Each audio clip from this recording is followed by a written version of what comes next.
हिंद मेरे प्यारे बच्चों, कैसे आप सब। उम्मीद करते हैं एकदम बढ़िया होंगे और बढ़िया तरीके से अपना एग्जाम का तैयारी कर रहे होंगे। मैं विवेकानंद आप लोगों का स्वागत करता हूं ज्ञान संग्रह यूट्यूब चैनल पे। देखिए बच्चों, आज हम लोग यादगार क्लास करने वाले हैं। क्या करने वाले हैं? यादगार क्लास। यानी जब आप लोग एग्जाम में बैठेंगे तो आप लोग यह क्लास को याद करेंगे, जरूर याद करेंगे, क्योंकि यह क्लास एकदम यादगार होने वाला है। क्योंकि आज हम 50 ऑब्जेक्टिव कराएंगे, 50 ऑब्जेक्टिव कराएंगे, जिसमें से आपका 25% तैयारी, यानी ऑब्जेक्टिव का 25% तैयारी इस क्लास ले पक्का हो जाएगा। देखिए 50 MCQ भूगोल का हम लोग आज देखेंगे। भूगोल का जो कि हम लोग का 70 नंबर का भूगोल का पेपर आता है, इसमें से 70 में हम लोग 70 ठोकेंगे, जिसमें 35 ऑब्जेक्टिव आता है। और 50 जब हम ऑब्जेक्टिव कर लेंगे तो 25 ऑब्जेक्टिव जरूर हम लोग एग्जाम में करके आएंगे। चलिए, यह देखिए बोर्ड 2026 के लिए यह आज का क्लास होने वाला है। और देखिए परीक्षा में यहीं से पेपर आएगा, देख लीजिएगा, यहीं से इसमें से क्वेश्चन का एग्जाम में होगा। आप लोग वीडियो को देखिएगा। चलिए स्टार्ट करते हैं क्लास को।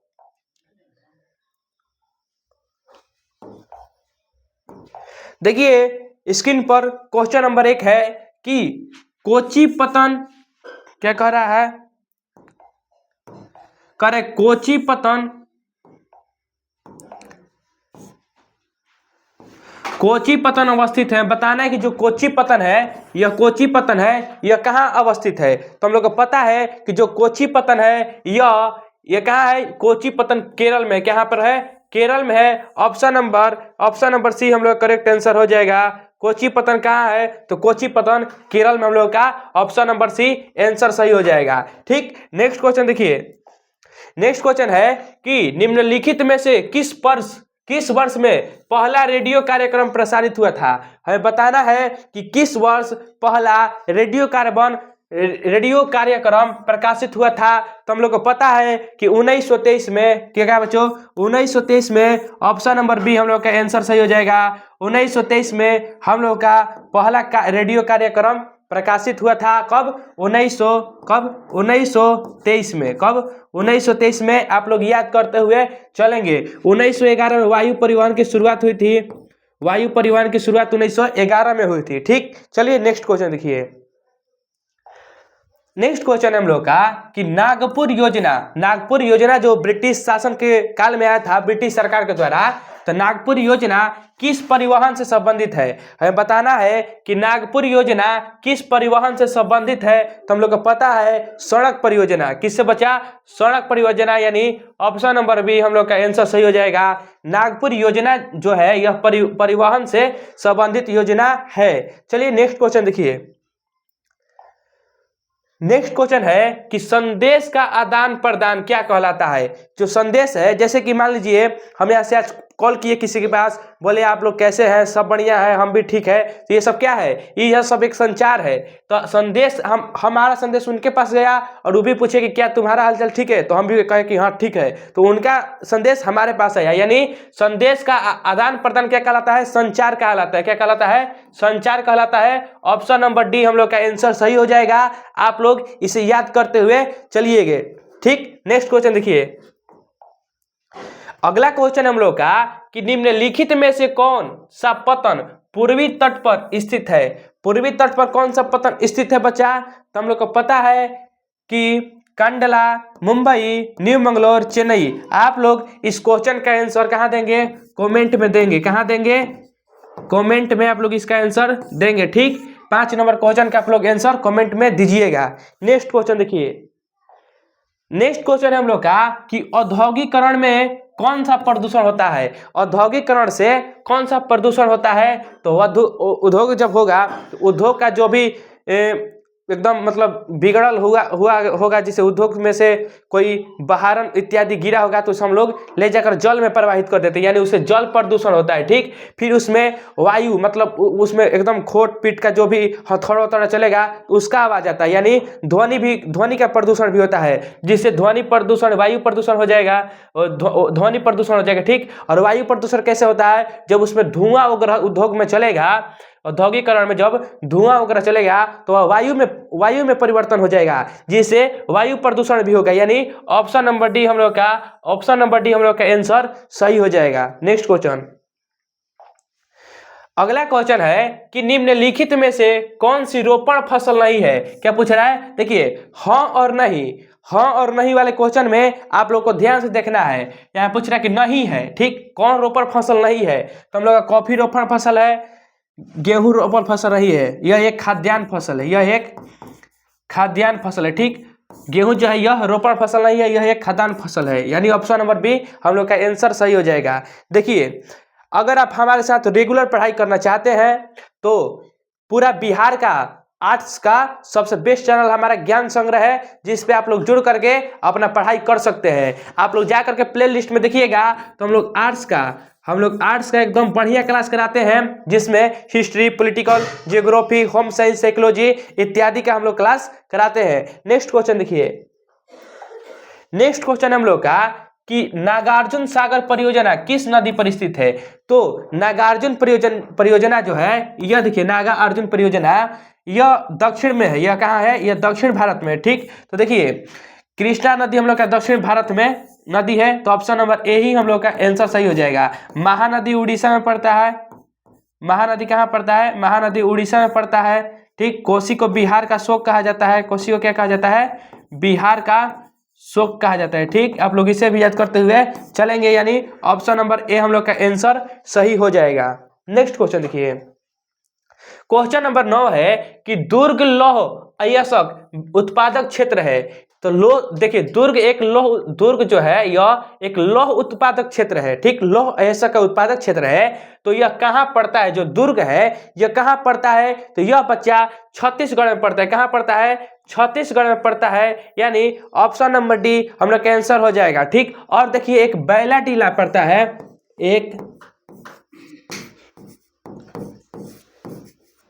एक बैला टीला होता है, जो ये भी लौह अयस्क है, जो छत्तीसगढ़ में ही बैला टीला पड़ता है, ठीक। बालाघाट मैंगनीज कहाँ पड़ता है, बालाघाट मैंगनीज क्षेत्र, बालाघाट मैंगनीज क्षेत्र, बालाघाट मैंगनीज क्षेत्र कहाँ पड़ता है, तो यह मध्य प्रदेश में पड़ता है। आप लोग इसे भी याद करते हुए चलेंगे, क्योंकि क्वेश्चन बार बार ये पूछता है। नेक्स्ट क्वेश्चन देखिए आपके सामने आ गया कि बालाघाट मैंगनीज क्षेत्र किस राज्य में स्थित है। तो हम अभी बताएं कि मध्य प्रदेश में। बालाघाट कहाँ स्थित है, मध्य प्रदेश में। ऑप्शन नंबर ए हम लोग का मध्य प्रदेश सही हो जाएगा, ठीक। नेक्स्ट क्वेश्चन देखिए, नेक्स्ट क्वेश्चन है कि रत्नागिरी भारत के किस राज्य में स्थित खनिज क्षेत्र है।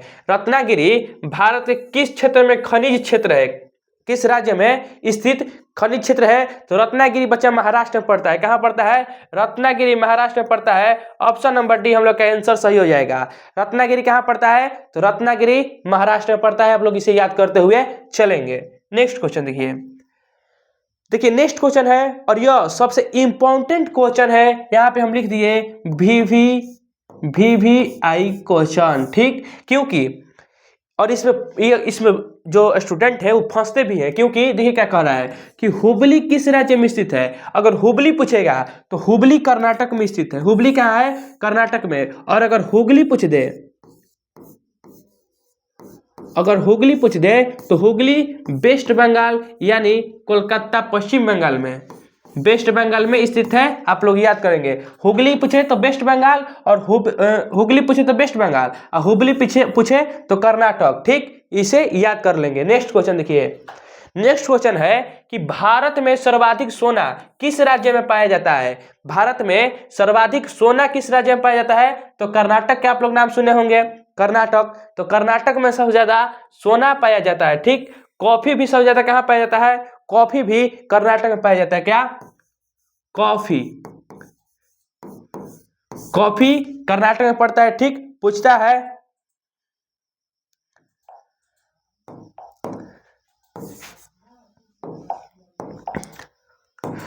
बाबा बुदन के पहाड़ी पर, ठीक, बाबा बुदन के पहाड़ी पर सबसे पहले कॉफी उगाया गया था, ठीक। यानी कर्नाटक हम लोग का आंसर सी सही हो जाएगा। नेक्स्ट क्वेश्चन देखिए, नेक्स्ट क्वेश्चन है हम लोग का कि कोडरमा किस खनिज के लिए प्रसिद्ध है। जो कोडरमा है यह किस खनिज के लिए प्रसिद्ध है? तो बच्चा कोडरमा जो है यह अभ्रक के लिए प्रसिद्ध है। कोडरमा किसके लिए प्रसिद्ध है? अभ्रक के लिए प्रसिद्ध है। आप लोग ऑप्शन नंबर सी लगा दे आंसर, यानी ऑप्शन नंबर सी हम लोग का आंसर सही हो जाएगा। देखिए आप लोग अगर पढ़िए, जहां पर भी पढ़ रहे हैं तो एकदम चिल्ला चिल्ला कर पढ़िए ना कि याद हो जाए क्वेश्चन वहीं पे। कोडरमा किस खनिज के लिए प्रसिद्ध है? तो अभ्रक के लिए प्रसिद्ध है। आप लोग इस तरह से याद करते हुए चलेंगे। नेक्स्ट क्वेश्चन देखिए, करे काकड़ापाड़ा परमाणु शक्ति केंद्र निम्नलिखित में से किस राज्य में स्थित है? हमें बताना है कि जो काकड़ापाड़ा है यह एक परमाणु शक्ति केंद्र है। क्या है? यह एक परमाणु शक्ति केंद्र है। आप लोग इसे भी याद करते हुए चलेंगे। जो काकड़ापाड़ा है यह एक परमाणु शक्ति केंद्र है। यह किस राज्य में पड़ता है? तो काकड़ापाड़ा बच्चा गुजरात में पड़ता है। काकड़ापाड़ा कहाँ पड़ता है? गुजरात में। ठीक। महाराष्ट्र में क्या पड़ता है? तो महाराष्ट्र में तारापुर पड़ता है। महाराष्ट्र में क्या पड़ता है? महाराष्ट्र में तारापुर पड़ता है। कर्नाटक में कैगा पड़ता है। कर्नाटक में क्या पड़ता है? कैगा पड़ता है। तमिलनाडु में क्या पड़ता है? तमिलनाडु में कलपक्कम पड़ता है। कलपक्कम पड़ता है। आप लोग इसे भी याद करते हुए, कलपक्कम आप लोग इसे भी याद करते हुए चलेंगे। कोई भी एक पूछ सकता है क्वेश्चन एग्जाम में। ठीक, तो आप लोग याद कर लेंगे। कर्नाटक में कैगा पड़ता है, तमिलनाडु में कलपक्कम पड़ता है और महाराष्ट्र में तारापुर पड़ता है। ये सब परमाणु शक्ति केंद्र है। ठीक, आइए नेक्स्ट क्वेश्चन देखिए। नेक्स्ट क्वेश्चन हम लोग का कि मुंबई हाई किसके लिए जाना जाता है? मुंबई जो हाई है, मुंबई हाई किसके लिए जाना जाता है? तो यह पेट्रोलियम तेल के लिए जाना जाता है। यानी पेट्रोलियम तेल के लिए जाना जाता है। ऑप्शन नंबर ए हम लोग का आंसर सही हो जाएगा। मुंबई हाई किसके लिए जाना जाता है? तो पेट्रोलियम तेल के लिए जाना जाता है। 17 नंबर क्वेश्चन है कि निम्न में से कौन प्राथमिक क्रियाकलाप से संबंधित है? हमें बताना है कि कौन इन चारों में से प्राथमिक क्रिया से संबंधित है। प्राथमिक क्रिया से कौन संबंधित है? तो कृषि, यह भी प्राथमिक क्रिया में किया जाता है। वानिकी यानी वन का रोपण, ये भी प्राथमिक क्रिया में किया जाता है। आखेटक यानी हम लोग का ऑप्शन नंबर डी, इन सभी प्राथमिक क्रिया में किया जाता है। ऑप्शन नंबर डी आंसर हो जाएगा। देखिए पूछता है प्राथमिक क्रियाकलाप में करने वाले श्रमिकों को क्या कहते हैं? तो लाल कलर कहते हैं। क्या? लाल कॉलर। ठीक, लाल कॉलर श्रमिक कहा जाता है। जो प्राथमिक क्रियाकलाप में संलग्न होते हैं उन श्रमिकों को लाल कॉलर कहा जाता है। ठीक है, आप लोग इसे भी याद करते हुए चलेंगे। प्राथमिक क्रियाकलाप कहाँ देखने को मिलता है? तो ग्रामीण क्षेत्र में देखने को अधिक मिलता है। कहाँ? ग्रामीण क्षेत्र में प्राथमिक क्रियाकलाप देखने को अधिक मिलता है। नेक्स्ट क्वेश्चन है कि पंपास कहाँ है? पंपास देखिए, पंपास क्या है? तो पंपास एक घास का मैदान है। जो पंपास है, पंपास क्या है? यह घास का मैदान है। पंपास क्या है? घास का मैदान है। ठीक, पंपास घास का मैदान है। ठीक, तो देखिए क्या कर, पंपास कहाँ है? तो ये पंपास दक्षिण अमेरिका में। कहाँ है? दक्षिण अमेरिका में है। ऑप्शन नंबर ए सही हो जाएगा। पंपास क्या है? तो पंपास एक घास का मैदान है। पंपास एक घास का मैदान है। आप लोग इसे भी याद करते हुए चलेंगे। नेक्स्ट क्वेश्चन है कि बिग इंच संबंधित है। तो बिग इंच क्या है? तो यह एक बिग इंच पाइपलाइन है। क्या है? बिग इंच जो है यह एक पाइपलाइन है। ठीक, पाइपलाइन है, जैसे कि जमीन के अंदर पाइप लगाकर उसमें जल या तेल जो भी भेजा जाता है। तो यह बिग इंच क्या है? तो यह एक पाइपलाइन है और यह तेल पतन का है। यह तेल पतन का है। ऑप्शन नंबर ए हम लोग का आंसर सही हो जाएगा। ऑप्शन नंबर ए, तेल पतन का बिग इंच संबंधित है। ठीक, नेक्स्ट क्वेश्चन देखिए। नेक्स्ट क्वेश्चन है कि विश्व की प्रथम नगरीय बस्ती कौन थी? हमें बताना है कि विश्व की प्रथम नगरीय बस्ती कौन थी? तो विश्व की सबसे प्रथम नगरी लंदन थी। ठीक, ये राजा हमके तू लंदन घुमाई दो, गाना सुने होंगे आप। यानी ऑप्शन नंबर बी हम लोग का आंसर सही हो जाएगा। ठीक, विश्व की प्रथम नगरीय बस्ती कौन थी? तो लंदन थी। नेक्स्ट क्वेश्चन है कि टोकरी बनाना किस आर्थिक क्रियाकलाप का उदाहरण है?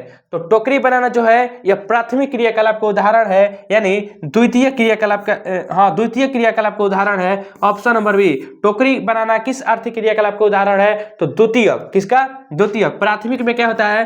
तो प्राथमिक में कृषि होता है, पशुपालन होता है, आखेट होता है, वानिकी होता है। ठीक, तृतीय क्रियाकलाप में सेवा होता है, पर्यटन हो गया जैसे में,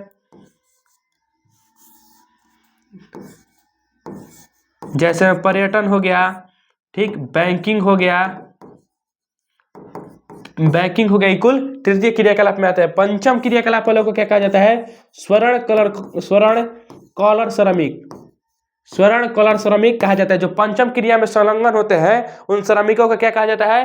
स्वर्ण कॉलर श्रमिक कहा जाता है। तृतीय क्रियाकलाप में सेवा को देखने को मिलता है और प्राथमिक कृषि, पशुपालन, अखेट देखने को मिलता है। और जो टोकरी बनाना ये है या द्वितीय आर्थिक क्रियाकलाप में आता है। ऑप्शन नंबर बी हम लोग का आंसर सही हो जाएगा।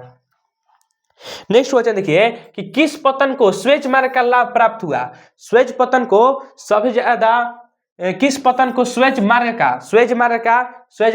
कब खुला था? तो 1969 में 1969 में स्वेज मार्ग खुला था। ठीक, तो क्या कह रहा है कि किस पतन को स्वेज मार्ग का लाभ प्राप्त हुआ? तो देखिए कोची पतन, हम लोग का आंसर हो जाएगा कोची है। तो देखिए जो ई है हम लोग का, मान लीजिए कि भारत है, भारत का चौहद्दी है, यह हो गया दक्षिण, यह हो गया उत्तर, यह हो गया पूरब और यह हो गया पश्चिम। ठीक, यह हो गया पश्चिम। तो देखिए जो कोलकाता है, कोलकाता कहाँ स्थित है? तो कोलकाता हमारा पूरब में स्थित है। ठीक, चेन्नई कहाँ है? तो चेन्नई हम लोग का यहाँ पर स्थित है। ठीक, बोट ब्लेयर जो है यह हमारा नहीं है, इधर इस साइड का है। तो देखिए, और देखिए कोची कहाँ है? तो कोची यहाँ पे है। और स्वेज नहर कहाँ जाता है? तो स्वेज नहर इधर से आता है, इधर।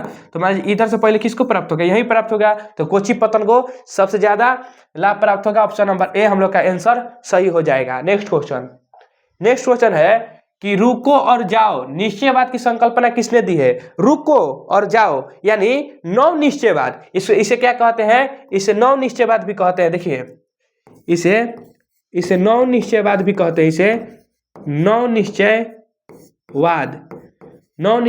कहते हैं। इसका संकल्पना किसने दिया था? तो टेलर साहब दिए थे। कौन दिए थे? टेलर साहब दिए थे। आप लोग इसे भी याद करते हुए चलेंगे। जो रुको और जाओ है यह नियतिवाद और संभववाद के बीच का मार्ग है। जो नियतिवाद में है, नियतिवाद में हम लोग प्राकृतिक घटक को महत्वपूर्ण मानते हैं और संभववाद में हम लोग मानवीय घटक को महत्वपूर्ण मानते हैं। लेकिन ये जो नव निश्चयवाद है इसमें, इसे रुको और जाओ भी कहते हैं। तो इसमें हम लोग मानव को भी महत्वपूर्ण मानते हैं और प्राकृतिक को भी महत्वपूर्ण मानते हैं। तो यह जो है रुको और जाओ निश्चयवाद की संकल्पना किसने दी थी? तो यह टेलर साहब ने दी थी। यानी ऑप्शन नंबर डी हम लोग का आंसर सही हो जाएगा। नेक्स्ट क्वेश्चन देखिए। नेक्स्ट क्वेश्चन है कि किस वर्ष विश्व की मानव जनसंख्या 6 अरब हो गई थी? किस वर्ष विश्व की मानव जनसंख्या 6 अरब हो गई थी? तो 1999। इसी समय हम लोग का कारगिल युद्ध भी हुआ था। आप लोग इस तरह भी आप लोग याद करके चल रहेंगे। कारगिल युद्ध हम लोग का 1999 में हुआ था और इसी समय विश्व की जनसंख्या 6 अरब हो गई थी। नेक्स्ट क्वेश्चन है कि जनांकीय संक्रमण सिद्धांत किसने दिया है? तो जनांकीय संक्रमण सिद्धांत जो नोएस्टिन साहब इन्होंने दिया है। देखिए प्रथम अवस्था में क्या होती है? इसका 3 अवस्था है। इसका कितना अवस्था है? 3 अवस्था है। ठीक, जनांकीय संक्रमण सिद्धांत की कितनी अवस्था है? 3 अवस्था है, जिसमें पहिलका में चलिए इसको लास्ट में बता देंगे हम लोग आपको।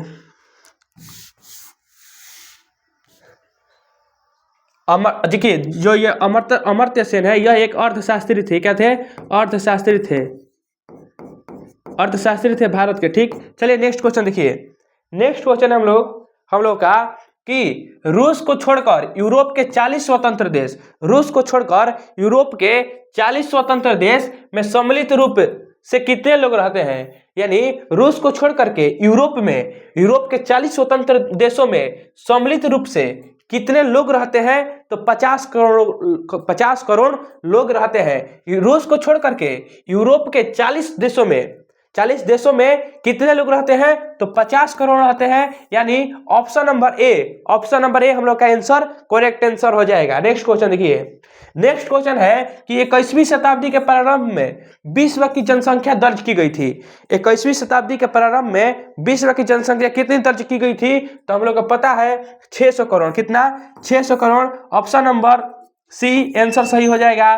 ठीक, 21वीं शताब्दी जिसे 1999 हम लोग कह सकते हैं, 1999 भी कह सकते हैं। नेक्स्ट क्वेश्चन देखिए।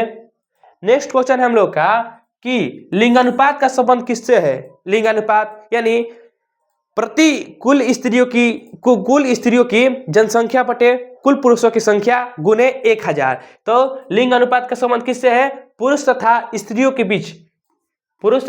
स्त्रियों के बीच लिंगानुपात का संबंध है। आप लोग याद करते हुए चलेंगे। नेक्स्ट क्वेश्चन देखिए। नेक्स्ट क्वेश्चन है कि विश्व में सबसे अधिक नगरीकृत देश है। नगरीकृत सबसे ज्यादा किस देश में है? तो नगरीकृत ग्रेट ब्रिटेन में हम लोग का ऑप्शन नंबर बी आंसर सही हो जाएगा। जो विश्व में सबसे अधिक नगरीकृत देश है वह ग्रेट ब्रिटेन में है। ठीक, नेक्स्ट क्वेश्चन देखिए। नेक्स्ट क्वेश्चन 30 नंबर कि निम्नलिखित में से कौन विकास का सर्वोत्तम संकेतक है? निम्नलिखित में से कौन विकास का सर्वोत्तम संकेतक है? तो सर्वोत्तम संकेत है यह क्या है? तो गुण में धनात्मक परिवर्तन विकास का सर्वोत्तम संकेत है। गुण में धनात्मक परिवर्तन। ठीक, नेक्स्ट क्वेश्चन देखिए। नेक्स्ट क्वेश्चन है कि शुष्क क्षेत्रों में मृदा अपरदन का मुख्य कारण क्या है? शुष्क क्षेत्र, जो शुष्क क्षेत्र जिसे हम लोग क्या कहते हैं? सूखा हुआ, हम लोग कहते हैं। तो सूखा में क्या होगा? वायु जो बहेगा, वायु तो मिट्टी को उठा करके उलट पलट कर देगा, यानी वायु से ही हम लोग का मृदा अपरदन हो जाता है। तो वायु अपरदन शुष्क क्षेत्र में यानी सूखा हुआ क्षेत्रों में हम लोग वायु अपरदन से मृदा अपरदन कर देते हैं, यानी ऑप्शन नंबर सी आंसर सही हो जाएगा। नेक्स्ट क्वेश्चन है कि खरीफ फसल की कृषि किस खरीफ फसल की ऋतु क्या है? तो खरीफ फसल की कृषि का ऋतु क्या है? देखिए, खरीफ फसल कब बोया जाता है? सितंबर, अक्टूबर से मार्च, अप्रैल से जून, जून से सितंबर। देखिए, जून से सितंबर, यानी ऑप्शन नंबर डी हम लोग का आंसर सही हो जाएगा। नेक्स्ट क्वेश्चन देखिए। नेक्स्ट क्वेश्चन है कि चावल धान की खेती संबंधित है। चावल धान की खेती किससे संबंधित है? तो देखिए, यह गहन निर्वहन कृषि से संबंधित है। चावल धान की खेती आप लोग देखेंगे बहुत ही बड़े पैमाने पर किया जाता है, छोट मोट पैमाने पर नहीं किया जाता है। यह एक गहन क्षेत्र में जिससे परिवार का निर्वाह भी होता है, तो जिसे गहन निर्वहन कृषि कहते हैं, चावल और धान की खेती को। नेक्स्ट क्वेश्चन देखिए कि लॉरेंस सार क्षेत्र प्रसिद्ध है। जो लॉरेंस सार क्षेत्र है यह किसके लिए प्रसिद्ध है? तो यह लौह अयस्क के लिए प्रसिद्ध है। किसके लिए? लौह अयस्क के लिए प्रसिद्ध है। ऑप्शन नंबर ए हम लोग का आंसर क्या हो जाएगा? करेक्ट आंसर हो जाएगा। आप लोग याद करते हुए चलेंगे। देखिए, बाब का सबसे बड़ा उत्पादक देश कौन है? क्या पूछ रहा है? बाब का क्वेश्चन थोड़ा सा डाउट है, ठीक ना? क्या हो सकता है यहाँ पे? कोयला का सबसे बड़ा उत्पादक देश हो सकता है यहाँ पे। कोयला का सबसे बड़ा उत्पादक देश कौन है? तो चीन। कोयला का सबसे बड़ा उत्पादक देश क्या है? चीन। ऑप्शन नंबर सी हम लोग का आंसर सही हो जाएगा। नेक्स्ट क्वेश्चन देखिए। नेक्स्ट क्वेश्चन है कि हम लोग का खनिज तेल का सबसे बड़ा उत्पादक देश कौन सा है? खनिज तेल का सबसे बड़ा उत्पादक देश तो अमेरिका है। ऑप्शन नंबर ए हम लोग का आंसर सही हो जाएगा। और हम लोग का यह लास्ट क्वेश्चन था। आप लोग बताइए कि 36 नंबर में आप लोगों का कितना सही हुआ? 36 नंबर में